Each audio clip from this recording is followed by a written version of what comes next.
So you guys seem to really like that last video I did about adult media and how it's not something that we need to like flee from, but it is something we need to like destroy or invalidate, and how that plays out and what it really looks like for the church to do that, and maybe possible strategies involving AI to accomplish that. But like it's hard to talk about that on this platform because you have to use euphemisms, which are never good when you're talking about adult media. But like, if you'd like me to, I can. Another great one to understand, if you stop treating it like lust and start treating it like idolatry, well, then you have to find out what the shape of the idol is. And for a lot of people, especially dudes, the shape of that idol is people in their lives that they either could have had a sexual relationship with or do have a sexual relationship with. And all the stars are proxies. If you're a married guy who honestly loves your wife and is attracted to your wife, and struggles with this stuff, one of the most freeing things that happened to me as a Christian dealing with this kind of stuff was I realized that there were a bunch of people that I looked at their content simply because they were a proxy for my wife.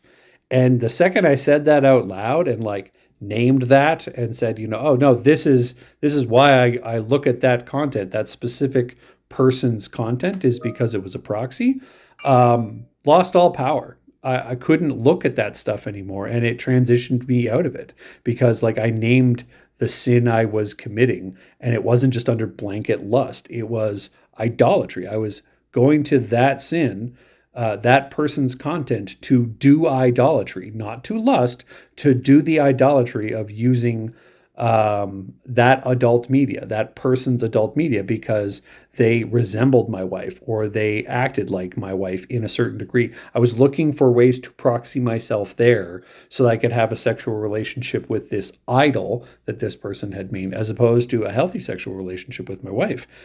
And when I realized that, I could just step out of it because, like, oh, I don't want proxies.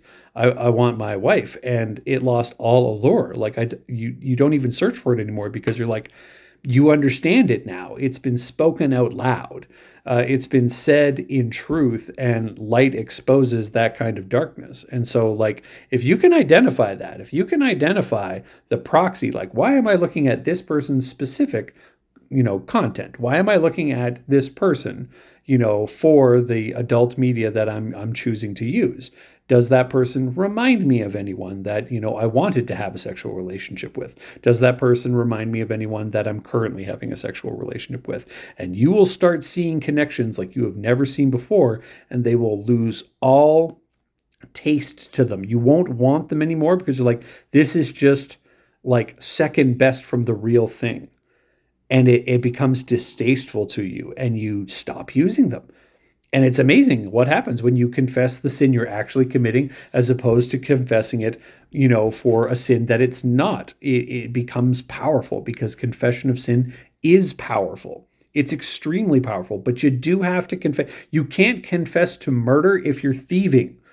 You can't confess to, adultery if you're stealing. Like, it doesn't work that way. You have to confess the sins that you're committing in order to properly deal with them. And that's what that is. Like, so figure out what those proxies are and write them down. Write them down, say them out loud afterwards, and you will see a dramatic change in kind of your relationship to those proxies because they lose their power. They lose their power over you.